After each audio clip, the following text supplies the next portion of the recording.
রাজা, জ্ঞানের রাজা, রসিক রাজা। আমি সব ভেঙে ফেলবো, ভেঙে ফেলবো। অনেক হয়েছে, আর সহ্য হচ্ছে না। আমি সব ভেঙে ফেলবো, ভেঙে ফেলবো। মানে ও গিন্নি, গিন্নি, গিন্নি গো, একটু শান্ত হ, একটু কথাটা শোনো। না না, আমি আর কিচ্ছু শুনবো না। এক সপ্তাহ সময় দিচ্ছি, তার মধ্যে মহারানীর মতো ওই সীতাহার আমার চাই চাই চাই।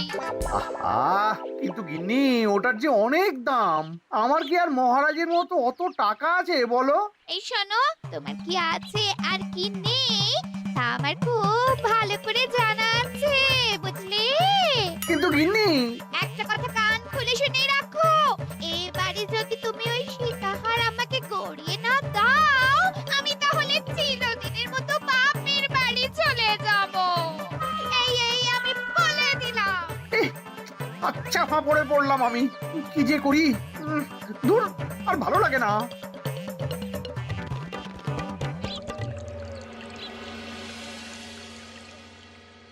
আজকে তোমাদের সকলের কাছে আমার একটা প্রশ্ন আছে। বলুন মহারাজ।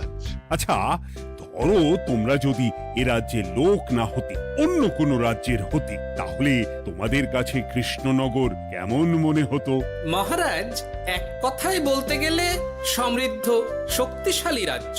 বেশ, তা হঠাৎ এমন প্রশ্ন মহারাজ? আসলে বেশ কিছুদিন ধরেই আমি একটা কথা ভাবছিলাম। ঈশ্বরের দয়ায় আমাদের সবই আছে, তবু রাজ্যকে আরো শক্তিশালী ও অন্যান্য রাজ্যের সাথে সুসম্পর্ক বজায় রাখা একটা রাজধর্মে পড়ে। ঠিক বলেছে। ঠিক বলেছেন। বলি, তুমি কি এসব কথা কখনো ভাবো মন্ত্রী? হ্যাঁ, মানে আগে রোজ না, কিন্তু কখনো সখনো বোধহয় ভেবেছিলাম। কবে শুনি? ইয়ে, ওই তো কিছুদিন আগে, ওই সেদিন। এটা ঠিক কোন সেদিনের কথা বলছেন মন্ত্রী মশাই? যেদিন আকাশে ওই দুটো সূর্য উঠেছিল? তোমাকে সবকিছুতে ফোড়ন কাটতেই হবে না গোপাল, হ্যাঁ? কি আর করি বলুন, আপনার কষ্ট যে আর সহ্য হয় না। যাই হোক, মুদ্রা কথা হলো, এসব কথা মাথায় রেখে এখন আমাদের কিছু করা উচিত। কিন্তু কি করা উচিত সেটা আমি ঠিক বুঝতে পারছি না। এই একটা করে রসগোল্লা খাওয়ালে কেমন হয়? এই, তুমি থামবে? মহারাজ, আমার কাছে একটা উপায় আছে। 10 দিনের একটা মিলন মেলার আয়োজন করলে কেমন হয়? খুব বাজে হবে। একটা মেলা কত ঝামেলার কাজ সেটা বোঝো? একেই কত খরচ, তার উপর আবার অনেক লোক। মোটেই না, এটা তো দারুণ বুদ্ধি দিয়েছো গোপাল। এমন কিছুই তো চাইছিলাম। দূর, আর সবকিছুই আমার বিপক্ষে মনে হয়। দিনটাই খারাপ, আমি বরং চুপই থাকি। তাহলে সবাই শোনো, 1 সপ্তাহ পর কৃষ্ণনগর এক বিরাট বড় মিলন মেলার আয়োজন করছে, আর তার জন্য লোকজনকে নিমন্ত্রণ করার কাজ দেখবে গোপাল। যথা আজ্ঞা মহারাজ। আর মন্ত্রী, ভালো করে শুনে রাখো, মেলা প্রাঙ্গণ সাজানো, ঠিকঠাক নিরাপত্তা, এসব তোমার দায়িত্ব। আচ্ছা, কিন্তু বলছিলাম যে সবকিছু ভালো করে করতে গেলে খরচও তো।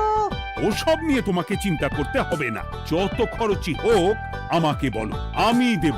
আরে বাস, তো দারুণ ব্যাপার। এই ফাঁকে যদি কিছু আমারও লাভ হয়ে যায়, তাহলে গিন্নির গলার হারটার কিছু একটা করতে পারবো। বেশ, তাহলে প্রত্যেকে নিজেদের কাজ শুরু করে দাও।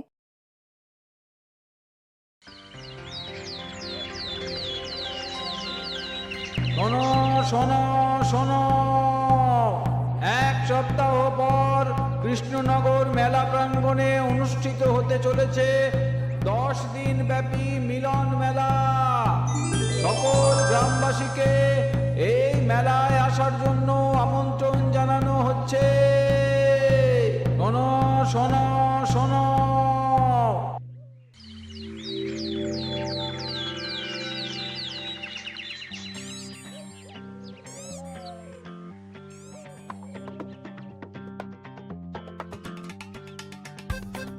বাহ বাহ বাহ, ঠিক যেমনটা চেয়েছিলাম তেমনটাই হয়েছে। আর এসব কিছুর জন্য আমি গোপালকে ধন্যবাদ জানাতে চাই।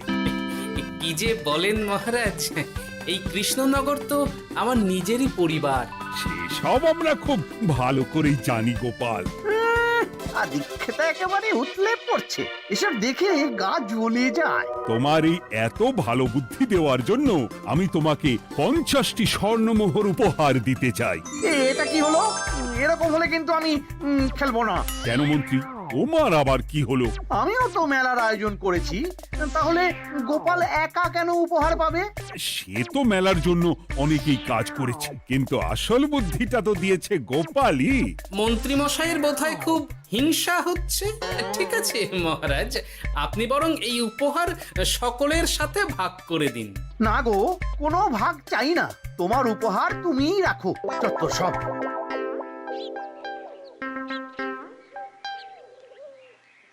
আমার কি এত খারাপ দিন এসেছে নাকি যে আমাকে গোপালের থেকে পুরস্কার নিতে হবে? অনেক হয়েছে। না না না, এবার আমাকেই কিছু ভাবতে হবে মনে হচ্ছে।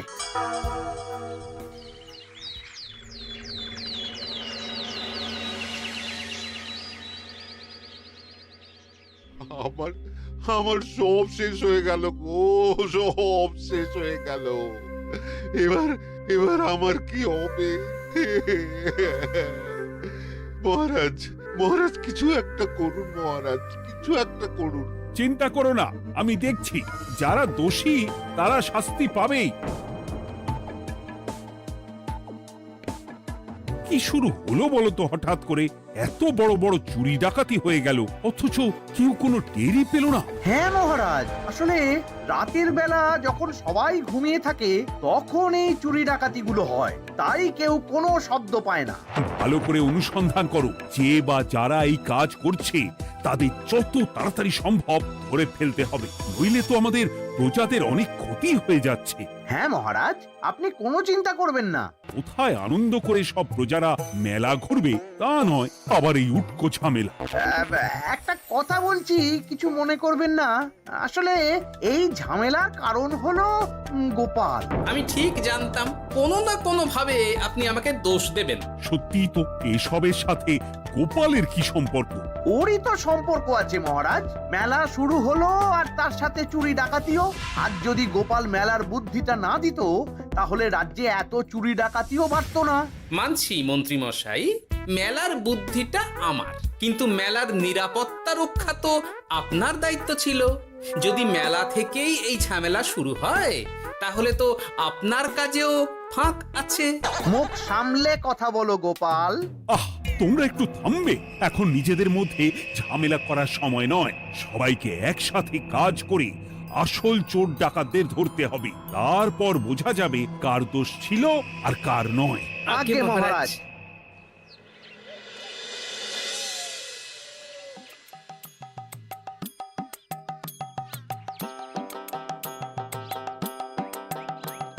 এই তো তুমি এসে গেছো। তাড়াতাড়ি মুখ হাত ধুয়ে বসো, তোমার জন্য একটা জিনিস এনেছি। বলো কি জিনিস? আরে আরে একটু অপেক্ষা করোই না, আমি আনছি। হ্যাঁ বেশ, আনো তাহলে। এই নাও, খাও। মিষ্টি দই। হ্যাঁ গো, খেয়ে দেখো তো কেমন। দারুণ সুন্দর স্বাদ তো গিন্নি। কোথা থেকে এনেছো? ভালো, মেলা থেকে এনেছি। ও জানো, বিনা পয়সায় গো। বিনা পয়সায়? তা কে দিল শুনি? আরে সুজন দইওয়ালা, বড় ভালো ছেলে। শুধু আজ নয়, ও রোজই মানুষকে ভালোবেসে না বিনা পয়সায় দই খাওয়ায়। হ্যাঁ বাবা, বেশ অবাক করা কাণ্ড। আসলে সুজনের দেশের বাড়িতে অনেক জমি জমা, গরু মোষ আছে। ও তাই বলে ওর টাকা পয়সার নাকি কোনো দরকার নেই, তাই ও বিনা পয়সায় খাওয়ায়। হ্যাঁ বুঝলাম। বাবা, খুব ঘুম পাচ্ছে এখন। ও গিন্নি, শোনো না, আমি বরং একটা ঘুম দিই এখন, বুঝলে? তুমি বরং বিকেলে আমায় একটু ডেকে দিও, ওর কাজ আছে। আচ্ছা বেশ। তোমাদের জন্য সেটাই ভালো, কারণ এমনিতেই মহারাজ চোর ডাকাত ধরার জন্য প্রহরীর ব্যবস্থা করছে পুরো রাজ্যে। না না না, সে নিয়ে আপনি চিন্তা করবেন না।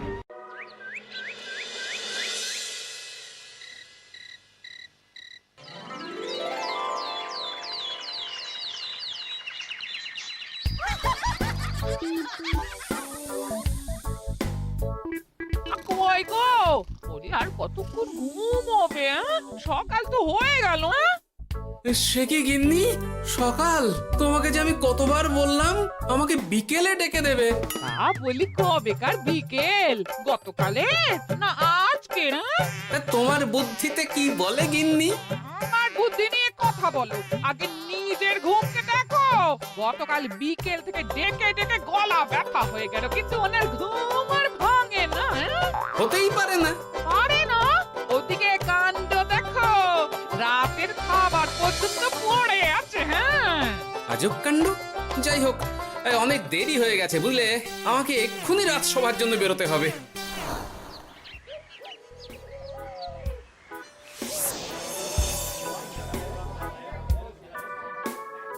বাবা, এত ভিড় কি আছে এখানে? একটু কাছে গিয়ে দেখি তো।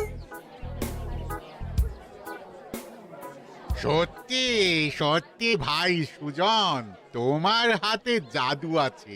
এত সুন্দর মিষ্টি দই, এ স্বাদ ভোলার নয় ভাই। আচ্ছা, তাহলে এই হলো সুজন দইওয়ালা। ভালো মিষ্টি দই আছে, নেবে নাকি গো? পয়সা লাগবে না। জানি তো, সত্যি দারুণ স্বাদ এই দইয়ের। আমি খেয়েছি তো। তবে আজ নেব না গো, কাল এসে নিয়ে যাব। আচ্ছা আচ্ছা আচ্ছা।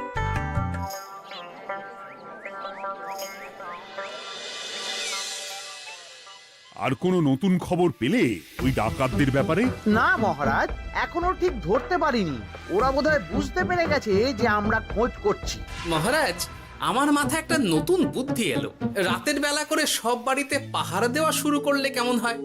সব চুরি তো রাতেই হচ্ছে। আরে, এ তো দারুণ বুদ্ধি। কিন্তু মহারাজ, আমাদের রাজ্যের প্রহরীরা রাতের বেলা কি করে পাহারা দেবে? কেন কেন, কি সমস্যা? অনেক সমস্যা আছে।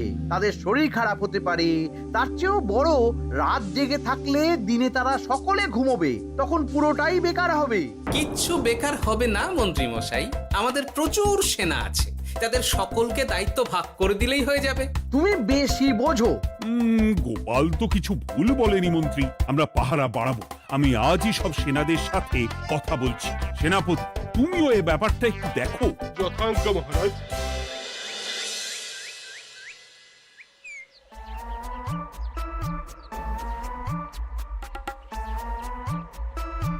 চোর ডাকাতদের ধরার জন্য যদি একটা সূত্রের হদিশ পাওয়া যায় তাহলেই কেল্লা ফতে, কিন্তু সেটাই পাওয়া যাচ্ছে না বলেই এত সময় লাগছে। আরে, ওটা মন্ত্রী মশাই মনে হচ্ছে না? আড়ালে দাঁড়িয়ে এরকম কার সাথে কথা বলছে? এবার আমি যা বলছি ভালো করে শোনো। আজ রাতে মেলার পিছনের দিকে যে মাঠটা আছে সেখানে চলে এসো, বাকি কথা ওখানেই হবে। এই জায়গা নিরাপদ নয়। বেশ রহস্যজনক ব্যাপার। মেলার পিছনের মাঠ বলল না? রাতে আমাকেও দেখতে হবে কি হয় সেখানে।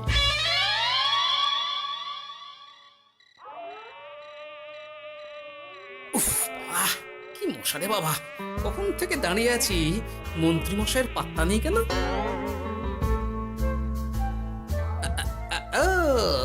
ওই তো চলে এসেছে। এই যে আমার সোনার হাটটা কই? হ্যাঁ, ওই পই করে বলেছিলাম আমার ওটা চাই। আগে কি আর বলি বলুন তো, ওই হাটটা আমাদের দলের প্রধানের খুব পছন্দ হয়ে গেছে, তাই কোনোভাবেই ওটা দিতে পারলাম না। কি এত বড় সাহস! আমার বলার পরেও তুমি এরকম করলে? বড় ভুল হয়ে গেছে মন্ত্রী মশাই, এবারের মতন ক্ষমা করে দিন, আর হবে না, এই কথা দিচ্ছি। তোমাদের জন্য সেটাই ভালো, কারণ এমনিতেই মহারাজ চোর ডাকাত ধরার জন্য প্রহরীর ব্যবস্থা করছে পুরো রাজ্যে। না না না, সে নিয়ে আপনি চিন্তা করবেন না, আমাদের ধরা পড়ার কোনো সুযোগই নেই। কারণ যে পরিমাণ ওষুধ আমি আমার দইতে মিশিয়ে দিই সেটা একবার যে খাবে মরার মতন ঘুমোবে। বাবা সে তো খুব ভালো। করো করো। তার কোনো নতুন খবর পেলে? মেলা তো শেষের দিকে। হ্যাঁ পেয়েছি। পাশের গ্রামে বলরাম নামে এক বড় মহাজন আছে। পরশু তার মেয়ের বিশাল ধুমধাম করে বিয়ে। শেষ একটা বড় দান মারতে পারলেই আপনার আমার দুজনেরই শান্তি। আচ্ছা, এই ব্যাপার তাহলে হ্যাঁ? এসব কিছুর পেছনে মন্ত্রী জড়িত। এইবার বুঝতে পারছি কেন রাতের পাহারাতে ওনার এত আপত্তি ছিল। কিন্তু ওই লোকটা কে? ঠিক আছে, এখন যাও, একটু সাবধানে কাজ করো আর আমার পাওনাটা ঠিকঠাক দিও, কেমন? সে কি সুজন দইওয়ালা? এবার আমার কাছে পুরো ব্যাপারটা পরিষ্কার হয়ে গেছে। না, কালই মহারাজকে সব জানাতে হবে, আর এদের হাতে নাতে ধরার জন্য একটা উপায় ভাবতে হবে।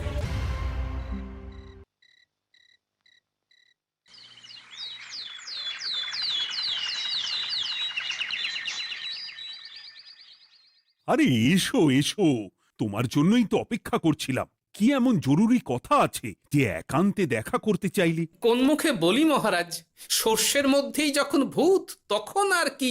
মানে একটু খুলে বলো তো কি হয়েছে? আমাদের রাজ্যের এই এত বড় বড় চুরি ডাকাতির পিছনে কারা আছে সেটা আমি জানতে পেরে গেছি মহারাজ। হ্যাঁ, এ তো দারুণ খবর। তাহলে আমরা এখানে কি করছি? এখনই তাদেরকে গিয়ে বন্দি করি? না মহারাজ, আমাদের হাতে কোনো প্রমাণ নেই, তাই ওইভাবে বন্দি করতে পারবেন না। কেন বলো তো, কারা আছে পেছনে? সেটা আপনি নিজের চোখেই দেখে নেবেন পরে। তবে এটা জানিয়ে রাখি, আমাদের মন্ত্রী মশাইও যুক্ত আছেন। কি? আমাদের মন্ত্রী? এত বড় বিশ্বাসঘাতকতা! আমি এখনই নিজের হাতে ওকে বন্দি করতে চাই। না না না না মহারাজ, সেটা করলে বাকি ডাকাতদের ধরতেই পারবেন না। তাহলে উপায়? আমি জানতে পেরেছি এই ডাকাতদের পরের নিশানা হলো পাশের গ্রামের বলরাম মহাজনের বাড়ি। বলরাম মহাজন? কাল তোর মেয়ের বিয়ে, আমাদেরও তো নিমন্ত্রণ আছে সেখানে। তাহলে তো আরোই সোনায় সোহাগা। শুনুন মহারাজ, আমার মাথায় দারুণ এক বুদ্ধি এসেছে। সে কি? হ্যাঁ, আপনি কোনো চিন্তা করবেন না, আমি শুধু যা বলছি সেটা করুন, বাকিটা আমি সামলে নেব। তবে দেখবেন যেন মন্ত্রী মশাই এসবের কিচ্ছুটি টের না পায়। বেশ বেশ বেশ।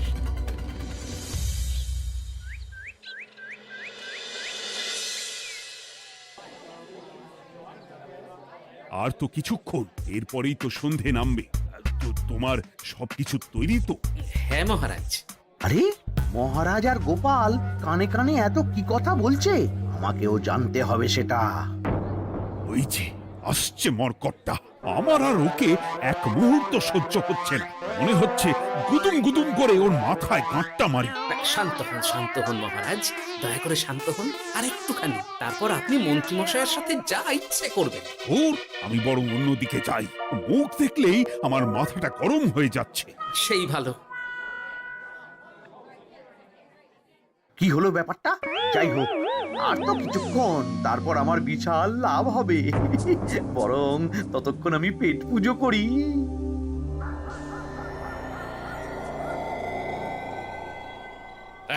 যা যা দামি জিনিস আছে সব দিয়ে দে। এই তো খেলা শুরু। এবার আর আমায় পায় কে? ও বাবা, এরা আবার কারা? সত্যি গোপাল দারুণ চাল চেলেছে। এই তোমরা এখানে কি করতে এসেছো? কেন, তোমরা যা করতে এসেছো? ডাকাতি? এমন তো কোনো কথা ছিল না। কার দলের লোক তোমরা? মন্ত্রী মশাইয়ের দলের লোক। এই রে, কি বলছে সব? কোথায় কোথায়? এই মন্ত্রী মশাই, এই কি বলছে এরা? আপনি দু নৌকোয় পা দিয়ে চলছে, আমরা থাকতে আপনি আরো এক ডাকাতের দলের লোককে ডেকেছেন। কি মন্ত্রী? শেষে কিনা তুমি? খেয়েছে রে, আর বোধহয় বাঁচতে পারবো না। কই, চুপ কেন? বলুন, মন্ত্রী মশাই সোনার হার ডাকাতি করে আপনাকে দেওয়ার জন্য এখানে ডেকেছেন। কি সোনার হার? আমাকেও তো একই কথা বলেছে। আপনি আমাদের থেকে খবর নিয়ে অন্য দলকে কাজ দিয়েছেন। এই না না, মিথ্যে কথা। কিসের মিথ্যে? আপনি ছাড়া তো আর কেউ জানতো না এখানের কথা। না গো, আমি শুধু তোমাদেরকেই কাজ দিয়েছি একদম শুরু থেকে। আর কোন ডাকাতের দলকে আমি চিনি না, আমি তো নিজেই প্রথম শুনছি। মন্ত্রী, লজ্জা করে না তোমার? তুমি আমার প্রজাদের এইভাবে ঠকাচ্ছিলে। ইয়ে মানে মহারাজ, আমি আসলে অনেক হয়েছে মন্ত্রী মশাই, আপনি ধরা পড়ে গেছেন। প্রহরী, বন্দি করো সবাইকে, আর মন্ত্রীকেও। আমাকে ক্ষমা করে দিন মহারাজ, আমি ইচ্ছা করে এটা করিনি। আসলে আমার গিন্নি কদিন ধরেই মহারানীর সীতাহারের মতো দেখতে হার বায়না করেছে। তার জন্য তুমি নিজেদের লোকেদের থেকেই চুরি করবে? আর কি করব বলুন, এক সপ্তাহের মধ্যে হার না দিলে বাড়ি ছেড়ে চলে যাবে বলেছে। তাই আমি এখন আপনি যেটা করেছেন সেটা যদি আপনার গিন্নি জানতে পারে তাহলেও বাড়ি ছেড়ে চলে যাবে। শাস্তি তো তোমাকে পেতেই হবে মন্ত্রী। আয়, কে আছো? শোনো, মন্ত্রীকে মুখে কালি মাখিয়ে গাধার পিঠে বসিয়ে সারা রাজ্য ঘোরাও, এটাই ওর যোগ্য শাস্তি। আর গোপাল, তোমার বুদ্ধির প্রশংসা করতেই হয়। তোমার পুরস্কার আমি কাল রাজসভায় দেব। দূর দূর, জীবনে বিয়ে করাই ভুল হয়েছে আমার।